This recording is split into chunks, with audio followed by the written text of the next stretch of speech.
Bonjour. Aujourd'hui, on décortique une question qui est juste vitale pour n'importe quelle start-up. Comment on définit son modèle de revenu? C'est vraiment le moteur financier d'un projet et bien le choisir, ça peut absolument tout changer. Allez, on plonge dedans. Voilà la question fondamentale. En fait, avant même de parler de produits, de marketing, il faut avoir une réponse super claire et convaincante à ça.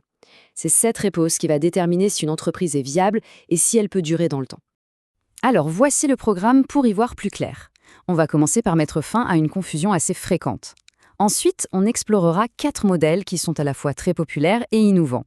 Et puis, on terminera avec une petite réflexion essentielle. C'est parti! Commençons par le commencement. On entend souvent les termes modèle d'affaires et modèle de revenus un peu partout, parfois comme s'ils voulaient dire la même chose. Sauf que non. Et comprendre la différence, c'est crucial pour construire une stratégie qui tient la route. Alors, où est la nuance exactement? Eh bien, le modèle d'affaires, c'est la vue d'ensemble, l'architecture complète, comment l'entreprise crée, livre et capture de la valeur. Le modèle de revenu, lui, c'est une pièce maîtresse de cette architecture.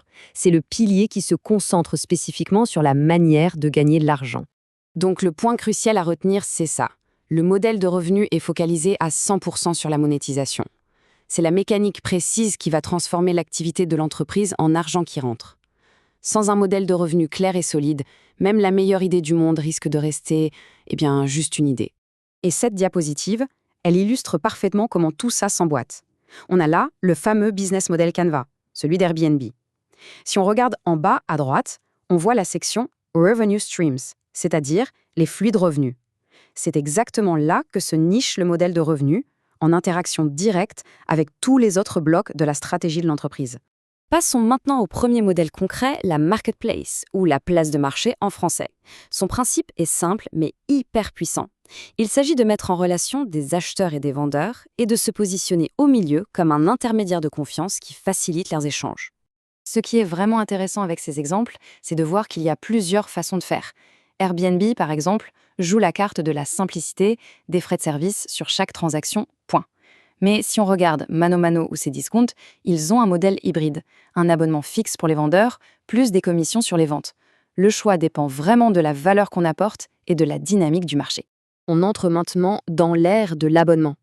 Ce modèle a littéralement révolutionné des industries entières en se concentrant sur un objectif clé, transformer des achats uniques en revenus prévisibles et surtout récurrents.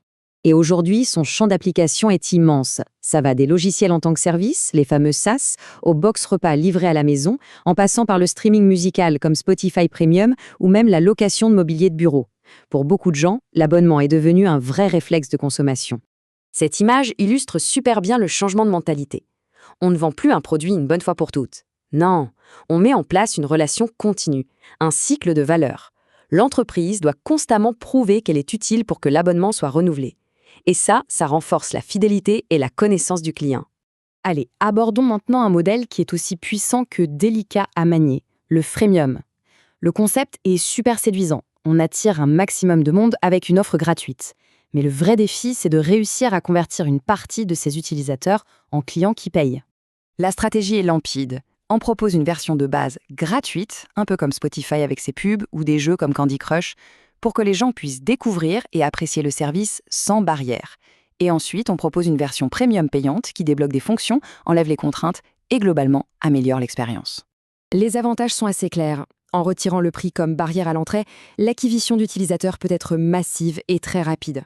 C'est une excellente façon de prouver la valeur de son produit et de se constituer une base de prospects énorme. Mais attention, les inconvénients sont tout aussi importants. Servir des millions d'utilisateurs gratuits, ça a un coût énorme en serveur et en support. Si l'offre gratuite est trop généreuse, personne ne passe au payant. Si elle n'est pas assez bien, personne ne vient. Trouver cet équilibre parfait, c'est un véritable art. Bon, on change un peu de perspective maintenant pour explorer des modèles qui regardent vers l'avenir. Des modèles qui ne visent pas seulement le profit, mais qui intègrent dès le départ des objectifs environnementaux et sociétaux. Cette citation, elle résume parfaitement l'enjeu actuel. Un modèle d'affaires qui dure, aujourd'hui, se doit d'être résilient. Et ça passe forcément par la prise en compte de son impact. Ce n'est plus juste une option, c'est devenu une nécessité pour survivre sur le long terme.